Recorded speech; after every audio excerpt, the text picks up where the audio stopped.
Kisahmuslim.com. Kisah penggugah jiwa. Kisah Nabi Musa dan Harun alaihimassalam. Bagian pertama. Di zaman dahulu, negeri Mesir dipimpin oleh raja yang zalim dan kejam, dikenal dengan sebutan Fir'aun.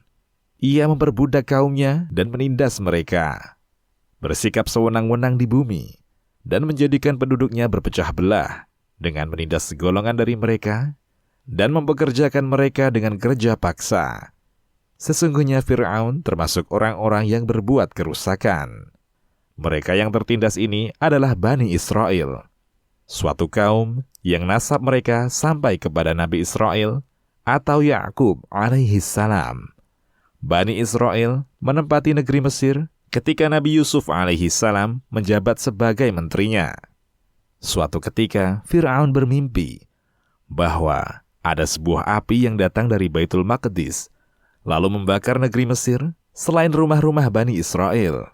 Saat bangun, maka Fir'aun langsung terkejut. Kemudian ia mengumpulkan para peramal dan pesihir untuk meminta takwil terhadap mimpinya itu. Lalu mereka memberitahukan bahwa akan lahir seorang anak dari kalangan Bani Israel yang akan menjadi sebab binasanya penduduk Mesir. Maka Fir'aun merasa takut terhadap mimpi tersebut. Ia pun memerintahkan untuk menyembelih anak laki-laki dari kalangan Bani Israel karena takut terhadap kelahiran orang tersebut. Hari pun berlalu, bulan dan tahun berganti, sehingga penduduk asli Mesir melihat bahwa jumlah Bani Israel semakin sedikit karena dibunuhnya anak laki-laki yang masih kecil. Mereka khawatir jika orang-orang dewasanya wafat, sedang anak-anaknya dibunuh. Nantinya tidak ada lagi yang mengurus tanah mereka, sehingga mereka pergi mendatangi Fir'aun dan memberitahukan masalah itu. Lalu Fir'aun berpikir ulang. Kemudian ia pun memerintahkan untuk membunuh laki-laki secara umum dan membiarkan mereka secara umum. Harun lahir pada tahun ketika anak-anak tidak dibunuh, sedangkan Musa lahir pada tahun terjadinya pembunuhan. Maka ibunya takut kalau anaknya dibunuh, sehingga ia memilih untuk menaruh anaknya di tempat yang jauh dari jangkauan mata tentara Fir'aun yang senantiasa menanti anak-anak Bani Israel untuk dibunuhnya. Maka Allah mengilhamkan kepadanya untuk menyusuinya dan meletakkannya ke dalam peti. Lalu peti itu ditaruh ke sungai saat tentara Fir'aun datang. Allah Subhanahu wa Ta'ala berfirman, "Dan kami ilhamkan kepada ibu Musa, susuilah dia, dan apabila kamu khawatir terhadapnya, maka jatuhkanlah dia ke sungai Nil. Dan janganlah kamu khawatir, dan janganlah pula kamu bersedih hati, karena sesungguhnya kami akan mengembalikannya kepadamu dan menjadikannya salah seorang dari para rasul." Quran Surat Al-Qasas ayat 7. Maka ia pun menyiapkan peti kecil yang terikat dengan tali dan menyusui anaknya. Dan pada saat tentara Fir'aun datang, maka ia menaruhnya ke dalam peti dan meletakkannya ke dalam sungai Nil. Ketika tentara Fir'aun pergi, maka ia menarik kembali peti itu. Hingga suatu ketika, ibu Nabi Musa lupa mengikat peti itu dengan tali. Maka peti itu terbawa oleh air dan terus berjalan, sedangkan saudari Musa diperintahkan untuk memperhatikannya dan berjalan di sampingnya sambil melihat kemana peti ini berhenti. Peti tersebut tetap mengambang di atas sungai, bergoyang ke kanan dan ke kiri, dan digerakkan oleh ombaknya. Hingga kemudian peti itu terbawa ke arah istana Fir'aun yang berada di dekat sungai Nil. Ketika saudari Musa melihat peti itu mengarah ke istana Fir'aun, maka ia segera menyampaikan kepada ibunya untuk memberitahukan perkara itu, sehingga hati ibu Musa menjadi kosong. Hampir saja ia menyatakan keadaan yang sebenarnya, bahwa Musa adalah anaknya sendiri.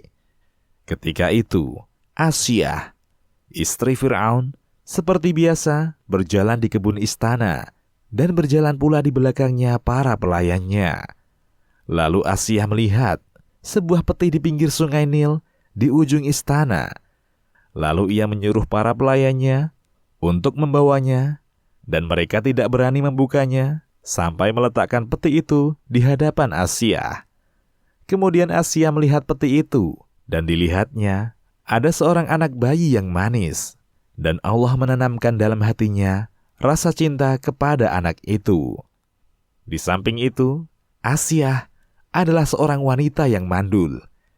Lalu ia mengambilnya dan memeluknya, dan bertekad untuk menjaganya dari pembunuhan dan penyembelihan.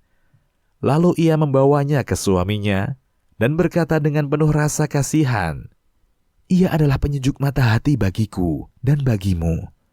Janganlah kamu membunuhnya. Mudah-mudahan ia bermanfaat kepada kita, atau kita ambil ia menjadi anak." Quran Surat Al-Qasas ayat 9.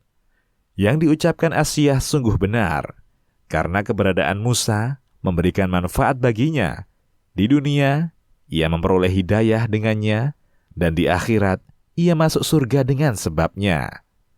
Ketika Fir'aun melihat istrinya begitu kuat menjaga anak bayi ini, maka Fir'aun menyetujui permintaannya dan tidak menyuruh dibunuh, dan diangkatlah ia sebagai anak. Kembalinya bayi Musa kepada ibunya. Setelah berlalu beberapa saat, sedang Asiyah menggendong bayi Musa dengan penuh kegembiraan. Namun, ibu Nabi Musa menangis dengan sedihnya. Hatinya kosong terhadap urusan dunia selain urusan Musa. Maka, Asiyah merasakan perlunya anak ini disusukan.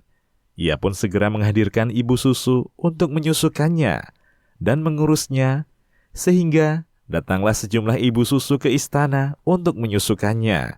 Tetapi bayi Musa menolak semuanya.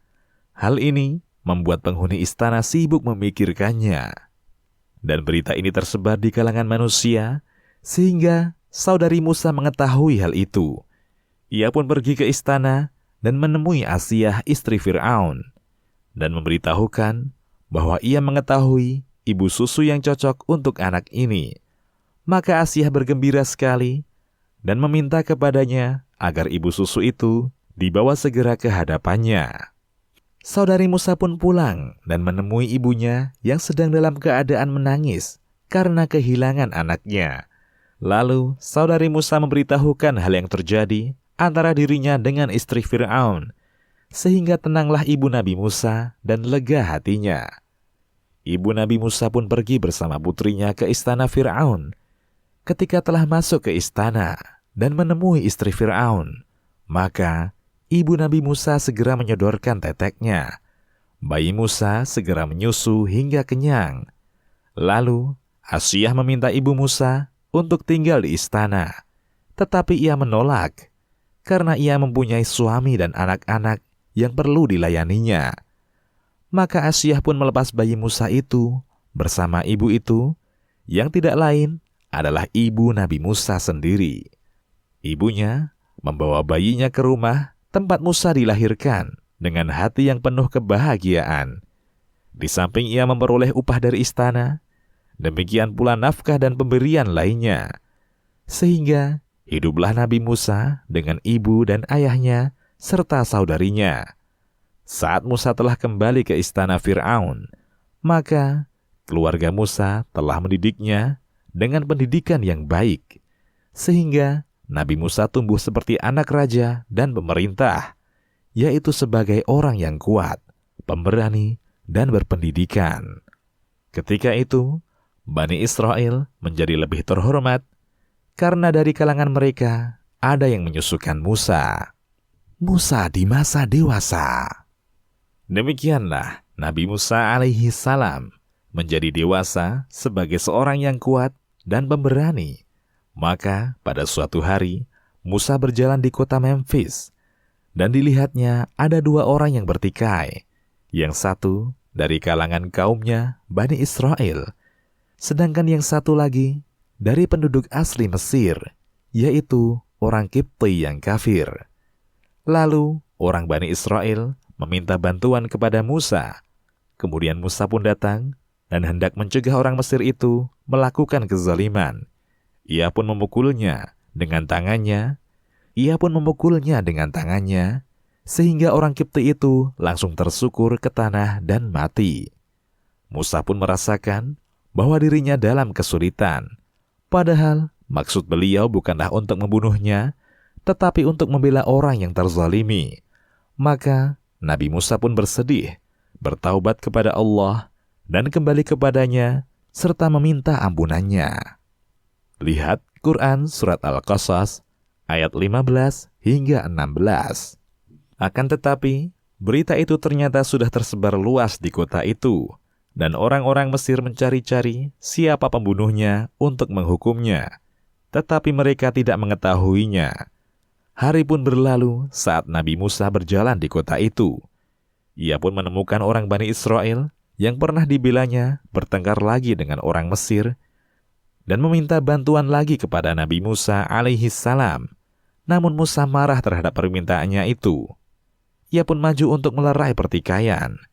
Tetapi orang Bani Israel itu mengira bahwa Musa hendak mendatanginya untuk memukulnya karena marah kepadanya.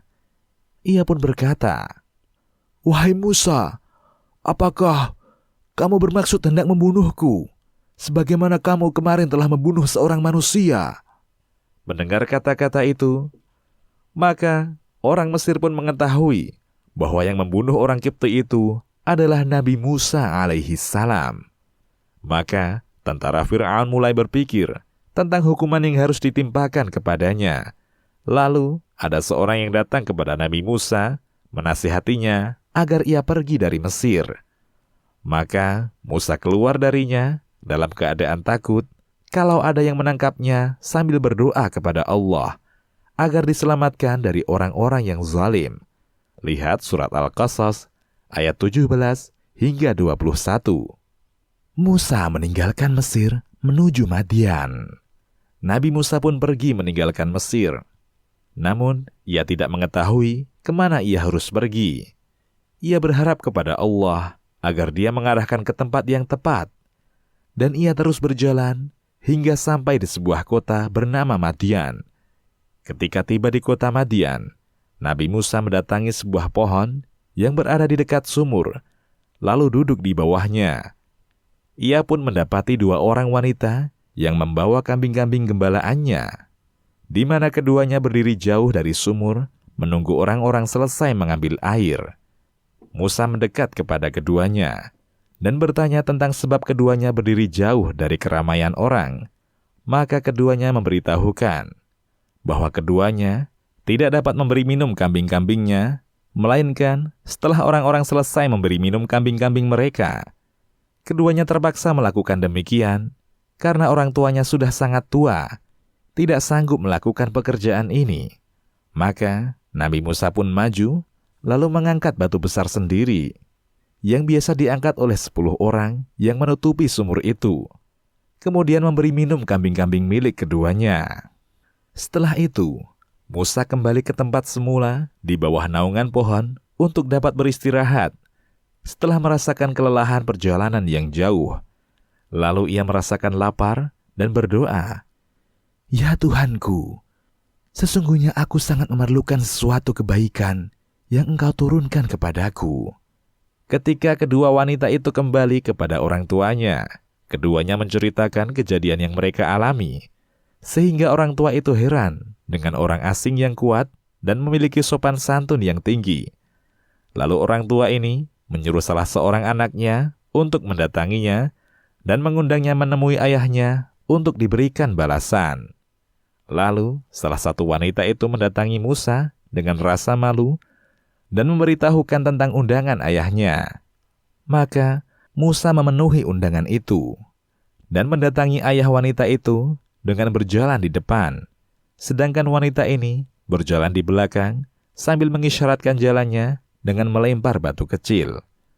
Ketika sampai di tempat orang tua itu, maka ia bertanya kepada Musa tentang nama dan perihal yang terjadi pada dirinya. Musa pun menceritakan kejadiannya. Lalu orang tua itu menenangkannya.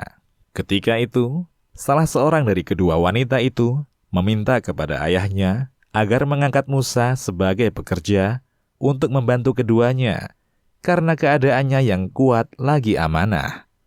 Maka orang tua itu menawarkan kepada Musa untuk menikahi salah satu putrinya itu dengan mahar, mau bekerja kepadanya selama 8 tahun atau 10 tahun jika Musa mau.